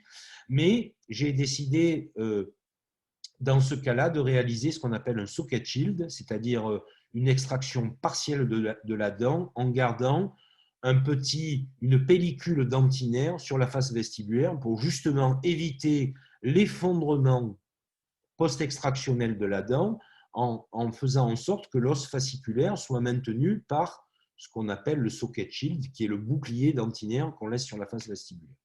Et vous voyez ici, c'est l'ensemble, les papiers principaux qu'on trouve dans les littératures. Cette technique a été développée par Hurt, Seller et Zur à Munich. Et donc, vous avez ici la vidéo de l'installation de l'implant. Donc, on voit le socket shield qui est parfaitement délimité ici. Donc, l'ostéotomie qui commence par le forêt pointeur. J'accélère un peu, le forêt de 2 mm. On vérifie l'axe de l'implant, le fameux forêt pour l'implant Inverta. Voilà. Vous voyez qu'on récupère pas mal d'os. Je vais utiliser cet os mélangé avec une xénogreffe pour combler le gap vestibulaire. Et l'insertion de l'implant Inverta, là aussi, c'est un 4-5-3-5. Donc, la partie la plus coronaire ne fait que 3,5 de diamètre. Donc, ça rentre complètement dans ma philosophie de traitement. On a une stabilité primaire qui est vraiment excessivement importante. Regardez le positionnement de l'implant. On voit le socket shield. Je vais combler le gap avec un mix autogène xénogreffe. Voilà, comme d'habitude. Et ensuite, évidemment, dans ce cas-là, uniquement utiliser une petite éponge en collagène. On n'a pas besoin de conjonctif, puisque j'ai le socket shield sur la face vestibulaire, éponge de collagène qu'on va simplement stabiliser avec une suture résorbable, puisqu'on va faire une temporisation immédiate, juste pour empêcher cette éponge de collagène de partir, parce qu'elle va maintenir le caillot en place.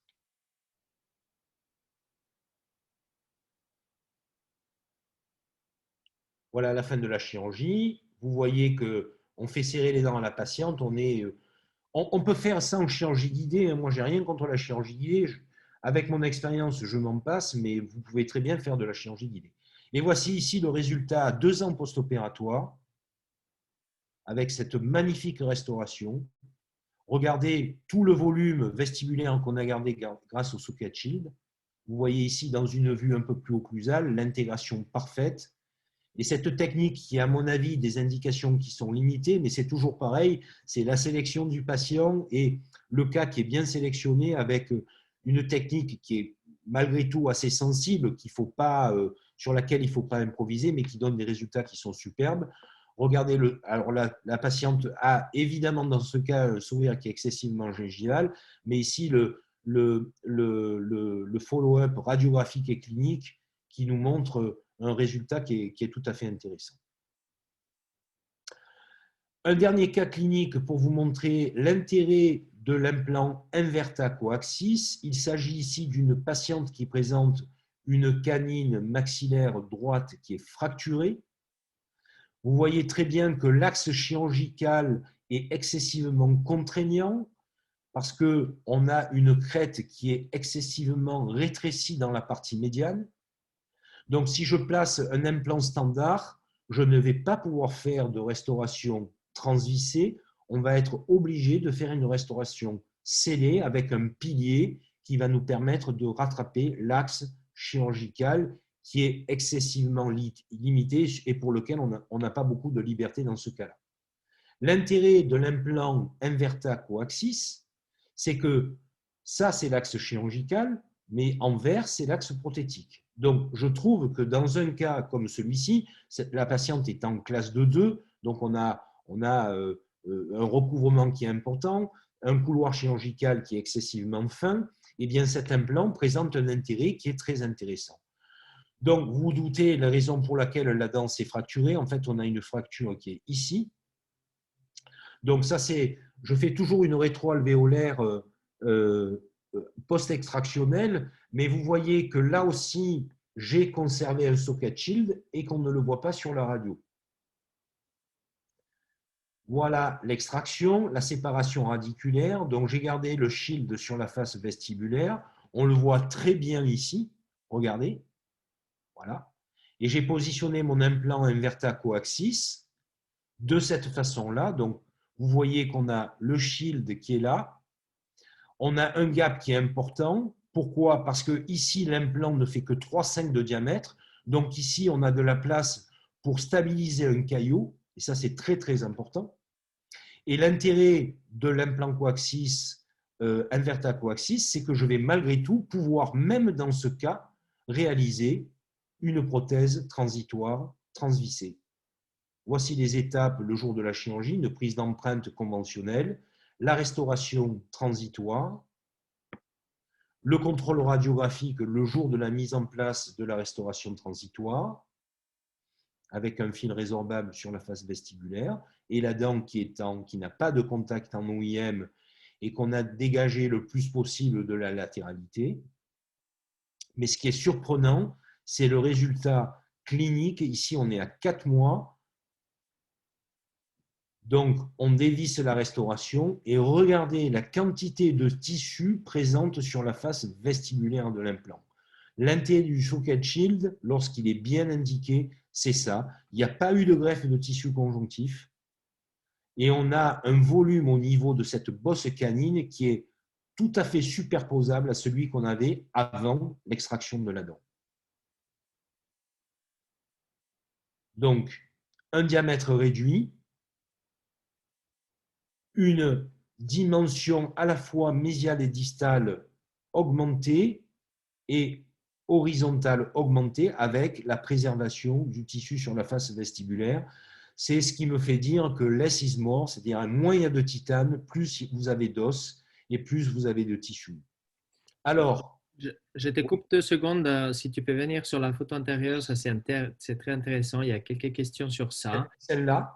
Oui, exactement. Je pense que cette photo, elle est assez représentative de les questions qui suivent. Une des questions, c'était, voilà, si on peut préciser l'auteur minimum du shield, de racine que tu laisses. La hauteur ou la largeur? Je dirais la hauteur, ou tu peux en dire les deux, hauteur et largeur. Alors, moi, très franchement, je pense qu'il faut mesurer sur le scanner la quantité, la hauteur d'os fasciculaire que vous avez. On peut peut-être revenir en arrière. Voilà. Dans ce cas-là, tu vois ma flèche là ou pas? Oui. OK. Donc, vous voyez que la corticale, l'os médulaire, il commence là, et la corticale, elle est ici. Donc, je dirais que le shield, il doit au moins être sur 7-8 mm. C'est une technique qui est compliquée. Vous devez travailler avec un fort grossissement pour arriver à le faire correctement. Ça, c'est la première chose. Par contre, je fais en sorte que le shield, la partie la plus coronaire du shield, soit à minima juxta-osseuse, si ce n'est infra-osseuse. Ça, c'est sur la hauteur. Maintenant, sur l'épaisseur, ce n'est pas très compliqué. Il ne faut pas en laisser des tonnes. Vous voyez ici qu'on a peut-être 1 mm, 1,5 mm. On le voit mieux encore ici. Regardez, on n'a pas grand-chose. Hein. Vous le voyez là? Voilà, et comme on voit là, il faut travailler un peu, voilà, que ça suit. Alors, dans les dernières publications, de l'équipe qui a proposé cette technique, c'est-à-dire l'équipe allemande de Hürzeler et Zur, dans certains cas, ils ont modifié et ils ont tendance à légèrement étendre le shield en interproximal. Pour les papilles. Exactement. Et c'est ce que j'ai fait ici parce que tu vois, là, il s'arrête là et là, il s'arrête là. Avant, j'aurais eu tendance à le faire partir d'ici jusqu'ici. Mais maintenant que j'ai lu ces papiers, bien, j'ai légèrement modifié la technique. On essaie d'entourer l'alvéole. Ah, absolument. Est-ce que j'ai répondu à la question ou il y en a d'autres? Parfaitement. Il y a une autre. Voilà. Est-ce que les implants en Verta permettent en quelque sorte de travailler comme un plateforme switching? Ben, si vous utilisez une connexion conique, oui. Mais si vous utilisez un hexagone externe, pas forcément. Donc, moi, une fois de plus, ne serait-ce que pour des raisons de positionnement d'implant et à la fois prothétique, dans le secteur antérieur, je préfère utiliser un implant avec une connexion conique. Et à ce moment-là, de toute façon, on le voit sur les radios. Je vais vous montrer. Vous allez voir qu'avec les T-bases qu'on utilise, on a un platform switching. Oui. Je reviens 2 secondes sur le platform switching. Ces 2-3 dernières années, il y a eu énormément de papiers dans la littérature très sérieux qui montrent qu'on a des doutes sur l'intérêt du platform switching. Voilà. Je vous dis ce que j'ai lu. Ouais. Il y a juste une dernière question, mais ça vient avec les autres. Voilà, sur cette photo, je pense que ça serait très bien. Quand on a parlé de la position verticale de l'implant, tu nous as dit, voilà, il faut au minimum le laisser entre 1,5 à 2 Oui, mm oui. sous crétal, mais aussi, je pense que tu es d'accord avec moi, il faut aussi suivre le niveau gingival des dents voisines. Ah oui, bien sûr. Bien sûr. D'ailleurs, un des repères, lorsqu'on fait une chirurgie avec un flap, ce qui n'est pas le cas ici, puisque là, les chirurgies, elles sont flapless. On ne peut pas faire. Enfin, là, les chirurgies que je vous ai montrées, elles sont flapless. C'est-à-dire qu'il y a un autre facteur qui rentre en jeu sur un site qu'on va cicatriser ou pas. Il faut également se servir de la JEC des dents adjacentes.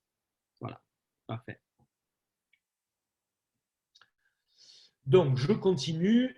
À partir du moment, une fois de plus, et c'est là que je veux passer de l'analogique au numérique, à partir du moment où vous avez un provisoire qui vous donne entière satisfaction, et moi, je vous engage à passer beaucoup de temps sur vos provisoires, parce que le provisoire, c'est un projet, et à partir du moment où vous avez un projet qui vous donne satisfaction, qui est validé sur le plan esthétique et sur le plan fonctionnel par le patient, eh bien, il suffit, comme je vous l'ai montré tout à l'heure, de façon analogique, ou de façon numérique, comme je vais vous le montrer maintenant, de faire un copier-coller de ce provisoire. D'accord? Et là, en l'occurrence, avec les scanners intraoraux, eh bien, on va se contenter de faire un copier-coller. C'est beaucoup plus facile. Ici, on fait ce qu'on appelle une biocopie, c'est-à-dire on scanne avec le provisoire en place. Ensuite, on va retirer le provisoire et on va immédiatement scanner l'enveloppe. Donc, on n'a plus besoin d'utiliser de la Duralé pour customiser un transfert. Donc là, on va à 200 à l'heure. C'est remarquable les progrès qu'on a fait là-dessus. D'accord? Et le troisième scan, c'est qu'on va scanner avec un scan body. Et à partir de là, tous ces éléments donnés au laboratoire vont lui permettre, en plus avec l'occlusion évidemment, vont lui permettre de recopier quasiment à l'identique, mais cette fois-ci sur un T-base avec une restauration céramique. C'est le travail que vous voyez ici qui a été réalisé par le laboratoire Dental à Excellence avec lequel je travaille très fréquemment à Marseille. Donc, on a réalisé, ils font un wax-up digital, mais ils vont simplement se contenter, entre guillemets, de faire un copier-coller du fichier que je leur ai envoyé. Et de cette façon-là, ils vont imprimer un modèle sur lequel, évidemment, on va tester les points de contact, etc., etc. Et donc, vous voyez ici la restauration définitive sur un T-base réalisé en céramique, mais qui est la copie conforme de la restauration provisoire. Et ici, donc, la restauration en place. Alors, je suis désolé, je ne peux pas vous montrer des photos plus récentes parce qu'à cause du Covid, eh bien, la patiente n'est pas encore revenue au cabinet. Mais ce que je voulais vous dire sur l'intérêt, et je conclurai par ça de cet implant-là, c'est qu'on a un implant qui, dans des situations d'extraction et implantation immédiate, nous permet d'augmenter la stabilité primaire, d'avoir, grâce à la partie coronaire qui est réduite, davantage d'os et de tissus mous, aussi bien sur la face vestibulaire que sur les faces interproximales, avec ou sans conjonctif, si on utilise un conjonctif ou si on utilise un socket shield sur la face vestibulaire, et que enfin l'implant coaxis, à mon avis, dans certains cas, a des indications qui sont parfaitement établies et qui vous permettent de transformer un axe chirurgical défavorable en un axe prothétique qui l'est beaucoup plus.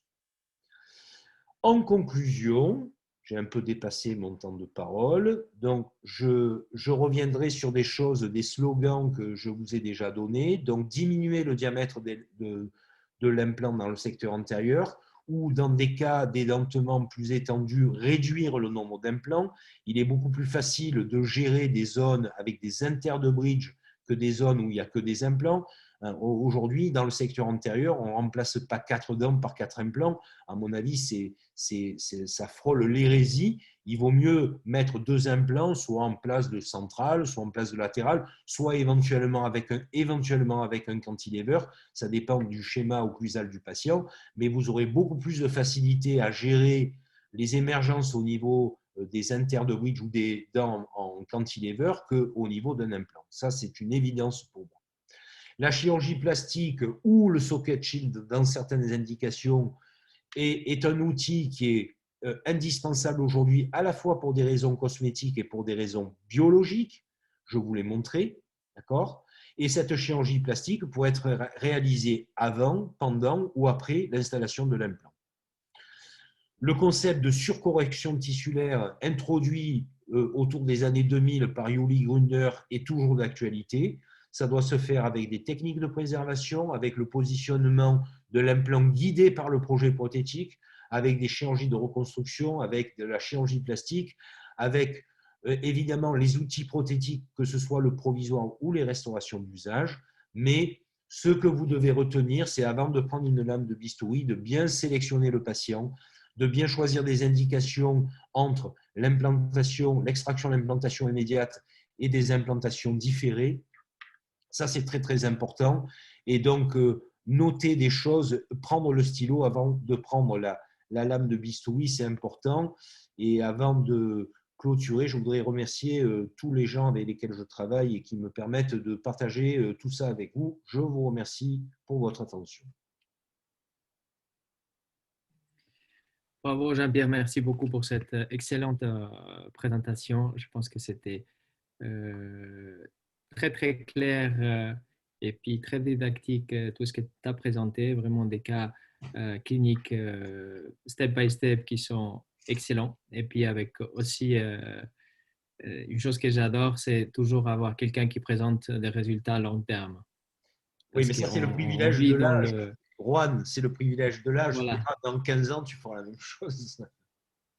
On vit dans des situations où on présente avant, après, mais il n'y a pas de follow-up, alors on ne sait pas si ça fonctionne ou pas. C'est sûr, c'est sûr. Est-ce que là, on a des questions il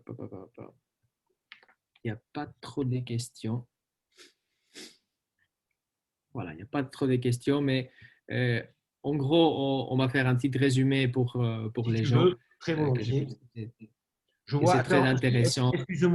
Excuse-moi, Juan, je t'interromps. Je vois qu'il y a des gens qui ont raté la première partie du webinaire. Comment puis-je le revoir, s'il vous plaît? Il suffit de prendre contact avec Emmanuel ou avec Marie, non? C'est ça, Manu? Non, tout simplement, ils pourront les retrouver sur notre site internet directement où on a un espace. Ah ben voilà. Les webinaires passés sont diffusés en replay. Ah ben super. Donc écoute, si tu veux, on peut résumer, à moins qu'il y ait d'autres questions depuis. Il n'y en a pas de nouvelles questions. Sur la première partie, implantation différée. Oui. Quels seraient plus ou moins les protocoles à suivre dans la plupart des situations? On peut différer, si tu veux, pour deux types de raisons. On peut différer pour des raisons biologiques, c'est-à-dire un patient qui a un problème parodontal sur lequel, c'est ce que je disais tout à l'heure, sur lequel il faut extraire une dent. Voilà, parce que moi, par habitude, si tu veux, je suis parodontiste avant de mettre des implants, donc je ne mets jamais d'implant sur un patient partiellement édenté s'il n'a pas été préparé. Donc, si tu veux faire une extraction, implantation immédiate chez un patient où il y a des bactéries, où il y a de l'inflammation, voire de l'infection, c'est quelque chose qui est pas dans mon exercice de tous les jours, c'est pas possible. Donc ça, le profil biologique du patient, ou bien des patients qui sont fumeurs, ou des patients qui ont des traitements qui sont perturbateurs de la cicatrisation osseuse, etc., etc., etc. Ça, c'est des raisons biologiques. Il y a une autre raison biologique, non, plutôt, il y a donc les raisons anatomiques maintenant. Bon, sur le plan osseux, moi, je ne fais pas d'extraction implantation immédiate si je n'ai pas les 4 murs. Ça, c'est une certitude. Et je fais attention lorsque le biotype est fin. Parce que c'est toujours beaucoup plus compliqué. Voilà. Donc, à partir du moment où j'ai un biotype fin, il me manque une paroi osseuse ou le patient a des problèmes sur le plan biologique, je botte en touche et je dis, on fait de la préservation, on temporise et on réévalue après. Est-ce que j'ai été assez clair ou... On crée des tissus et après... Exactement. Et il y a une chose aussi, ça me permet de rebondir sur un truc qui est hyper important. moi, j'essaie de réduire le nombre de chirurgies quand je peux. Et je vous assure que depuis de très nombreuses années, je fais de la préservation, je fais du conjonctif au moment de l'extraction, ou je ferme des sites avec des greffons épithélio-conjonctifs. Si c'est fait de façon rationnelle, on a toujours intérêt. On a un pouvoir avec le conjonctif qui est phénoménal. Moi, j'en suis persuadé. Et faites des formations, venez au cabinet. Moi, je vous invite à venir dans le cadre des formations LIS. Ça aussi, il faut regarder sur le site de Southern Implants parce qu'on va organiser des tas de choses excessivement instructives là-dessus. Mais faire de la chirurgie plastique au moment de l'extraction, c'est toujours bénéfique pour le patient. Il ne faut pas les faire dans n'importe quelle condition. Il faut avoir quelques notions de chirurgie utilisée, l'instrumentation adéquate, etc., etc. Mais c'est toujours très bénéfique pour le patient. Et on arrive toujours dans ces moments-là à passer d'un biotype fin à un biotype épais, comme je vous l'ai présenté. Voilà. Le deuxième facteur très important, c'est qu'on voit sur Facebook, Instagram, enfin tous ces moyens modernes de communication que j'utilise moi aussi, des choses qui n'ont pas de sens. Faire de la ROG en milieu ouvert, c'est-à-dire le jour où on extrait une dent et on met un implant, ça ne marche pas. Ça ne marche pas sur le long terme.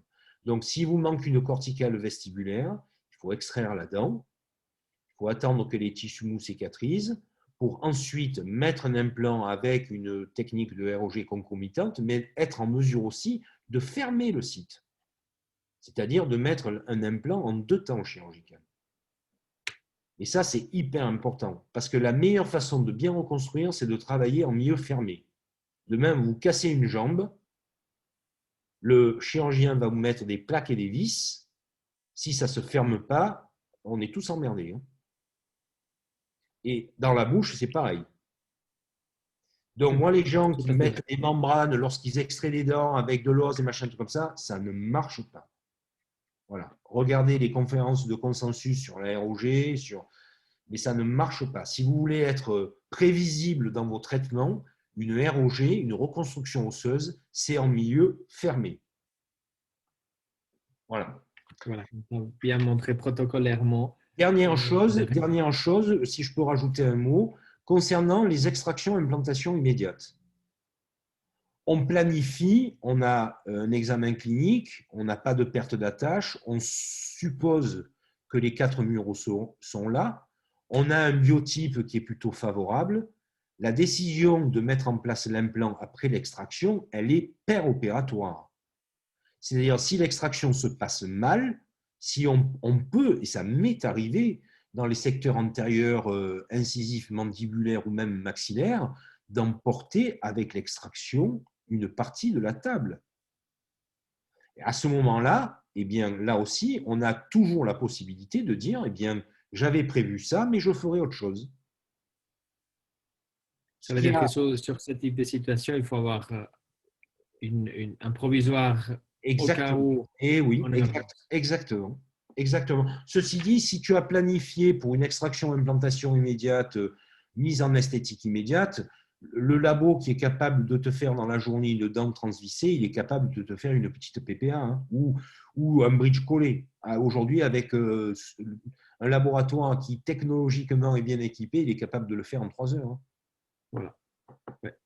Il y a une question, quelle serait la gestion du trou palatin? Trou palatin, je suppose, c'est le trou nasopalatin antérieur. Voilà, les nerfs nasopalatains. Alors, quand c'est trop volumineux. Ouais, chez le patient denté, malheureusement, on a très peu de possibilités. Chez le patient édenté, on peut, je dirais, retirer, faire l'exérèse de la totalité du paquet vasculo-nerveux sans aucune conséquence neurologique ou vasculaire. Et il m'est arrivé même de le combler avec de l'os chez un patient édenté. Chez un patient denté, il ne faut surtout pas le toucher. Donc, c'est un obstacle, c'est une structure vitale qui ne doit pas être touchée lors de la mise en place d'un implant. Voilà. très important, très intéressant. Tu nous as montré aussi plusieurs cas avec ce nouveau design d'implant Inverta. Oui. Dans lesquels tu as sauvé situations chirurgicales qui pourraient devenir compliquées d'une façon très simple. Oui. Tu parles de l'implant lui-même ou du socket shield? Un peu tout. Quel serait ton feedback? Parce que voilà, l'option en extraction, poser l'implant dans une position 3D idéale, faire quand même une petite augmentation osseuse au niveau de la mise en place de l'implant, plus, etc., ça devient trop coûteux aussi au niveau des matériaux. Bien sûr. Par contre, tu solutionnes tout ça avec un implant qui a une anatomie ou une géométrie qui est complémentaire à l'alvéole et puis qui en plus nous permet de corriger cet axe de 12 degrés pour réussir à avoir une restauration qui prévisiblement pourrait être transvissée, scellée, mais qui finalement finit par être transvissée. Oui, alors je dois t'avouer qu'au début, parce qu'il existe des implants coaxis, mais qui ne sont pas Inverta. On fera bientôt, dans quelques semaines, un webinaire sur l'édentement complet où j'aurai le plaisir de vous montrer des cas où on utilise des implants coaxis, notamment pour les réhabilitations complètes dans les secteurs postérieurs, pour éviter un sinus, pour éviter une émergence, etc., etc. Je dois t'avouer que lorsqu'Emmanuel m'a parlé des implants coaxis dans le secteur antérieur, au départ, j'ai été un peu sceptique. Et très franchement, 99,99% des cas que je traite dans le secteur antérieur, on fait toujours de la transvissée. Ça veut dire que je me débrouille pour mettre l'implant là où il faut pour permettre une restauration transvissée. Et puis de toute façon, par défaut, si la restauration peut être transvissée, pour ceux qui aiment la prothèse scellée, avec toutes les limites que cela constitue, ils peuvent faire de la prothèse scellée aussi. L'un n'empêche pas l'autre. Mais j'étais un peu sceptique sur l'intérêt de cet implant coaxis et en particulier Inverta coaxis. Et puis, il a suffi que je lui dise ça pour voir arriver les premiers cas où, de toute évidence, cet implant allait me rendre service. Donc, tu vois, le hasard fait bien les choses. Je ne dis pas que j'utilise l'Inverta coaxis tout le temps, mais je pense qu'il y a de véritables indications. Voilà. Pour moi, dans mon esprit, aujourd'hui, c'est parfaitement clair. Lorsqu'on a des couloirs chirurgicaux qui sont étroits et que plutôt que de faire une fenestration qui va nous obliger ou de faire sortir l'apex de l'implant dans le vestibule en dehors de l'os, eh bien là, on a un outil chirurgical qui nous permet d'être en adéquation avec l'os disponible, mais qui nous permet de faire de la restauration transvissée. Et ça, je trouve que c'est excessivement confortable et c'est un outil thérapeutique de plus dans notre arsenal. Ça, je trouve ça génial. Voilà. Ça simplifie beaucoup la chirurgie et ça simplifie aussi le post-opératoire des patients. Exactement. Et aussi les porte-monnaies. Et aussi le porte-monnaie. Oui, parce que sur les cas, alors là aussi, on parle de morbidité opératoire, mais il faut aussi parler de la morbidité financière de nos traitements. Lorsqu'on met un implant, on fait le bios, on rajoute un conjonctif, etc., si on facturait tout ce qu'on fait aux patients, il n'y a pas un patient qui ferait une restauration dans le secteur antérieur. Parce que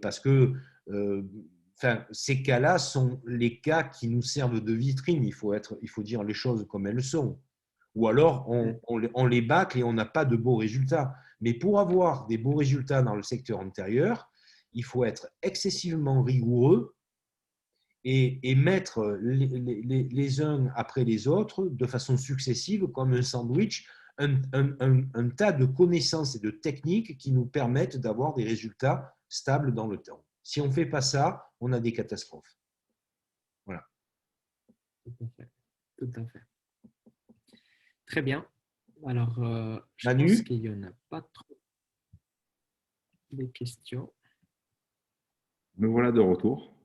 Je pense qu'on va pouvoir clôturer ce webinaire qui a tenu toutes ses promesses, hein, comme d'habitude, qui a été pour le coup excessivement complet, parce que voilà, on a une revue de littérature assez impressionnante et dans la philosophie effectivement de l'implantologie médicale et raisonnée.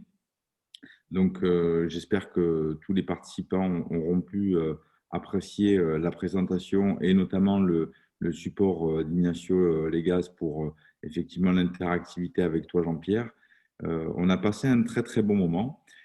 J'espère que ça a pu répondre aux attentes de nos participants, hein, qui auront la possibilité de revoir aussi ce webinaire en replay. Je te remercie également voilà, d'avoir pu mettre un petit peu en lumière les solutions de Southern Implant qui viennent apporter aujourd'hui des solutions assez innovantes dans le traitement esthétique antérieur. Et comme tu l'as dit, on pourra le voir aussi sur d'autres indications dans quelques semaines sur le traitement de l'édenté complet. Ouais, ce que je voudrais rajouter, Manu, si tu me Bien sûr. permets, bon, c'est que j'ai oublié quand même, parce que je pense qu'il faut de l'honnêteté dans notre discours. D'abord, j'ai un conflit d'intérêt avec Southern, puisque je teste les produits, donc ça, je veux le dire. Mais dans ma présentation, j'ai essayé, outre évidemment ce que j'ai montré à la fin de cet implant Inverta qui peut et qui présente des avantages, je dirais, d'utilisation qui sont indéniables. Mais ce que j'ai essayé de faire, c'est donner les grands axes de la philosophie du traitement. Et si demain, il y a quelqu'un qui a assisté au webinaire et qui veut appliquer ces principes-là avec d'autres implants, il sera tout à fait en capacité à le faire. Je regretterais simplement qu'il n'essaie pas l'Inverta qui pourrait lui apporter des solutions très intéressantes. Mais au-delà des produits, c'est la philosophie que j'ai essayé de transmettre et de partager avec vous, parce que c'est une philosophie de traitement, j'ai rien à vous cacher, que je mets en place depuis 20 ans au cabinet, quoi. Je fais toujours les mêmes choses. Et ce n'est pas parce que j'utilise un implant Inverta que je vais changer ma philosophie de traitement. J'utilise un implant Inverta aujourd'hui parce qu'il colle à ma philosophie, parce que je retrouve un diamètre 3,5 en coronaire qui me permet de gérer beaucoup de choses sur la stabilité des tissus et sur le plan prothétique. Voilà, c'est ce que je voulais rajouter.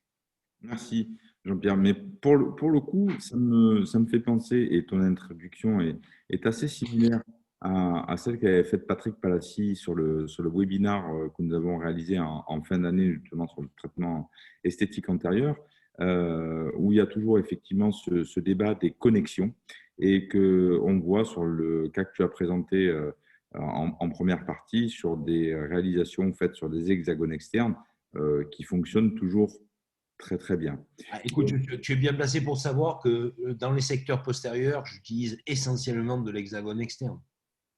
Mais dans le secteur antérieur, ça marchait aussi très bien. Oui, oui, mais on va dire que à la fois pour des raisons biologiques et prothétiques, moi aujourd'hui, je suis plus heureux avec une connexion, en tout cas sur des unitaires. Je suis plus à l'aise et je trouve qu'on a plus de marge de manœuvre avec une connexion conique. Mais très bien, et en fait, il n'y a pas de débat, c'est-à-dire que l'objectif étant de pouvoir être le plus confortable possible. Exactement. Voilà. Donc, juste un petit point avant de conclure, voilà, remercier effectivement le docteur Ignacio Legaz, le docteur Gardella, voilà, pour leur travail et leur temps passé ensemble ce soir. Je vais remercier aussi mon équipe qui voilà, s'occupe de l'organisation de tous ces webinaires, de toute cette organisation pour apporter un support à nos clients et futurs clients pour continuer à améliorer leurs compétences en chirurgie implantaire et esthétique.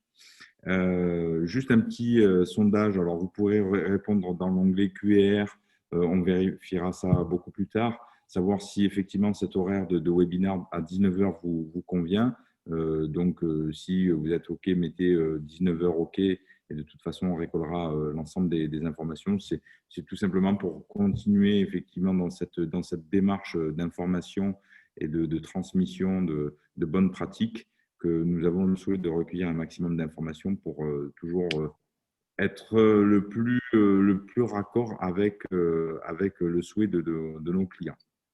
Voilà, voilà les derniers mots que j'avais à vous partager. Voilà, comme d'habitude, on a un petit peu dépassé, mais c'est la passion qui emporte le tout. Ah, ça, c'est moi, ça. C'est trop excessif. Mais bon, c'était un super moment. Je vous remercie à tous. Une bonne soirée et je vous dis à très bientôt. Bonne soirée à tous. Merci. Merci beaucoup.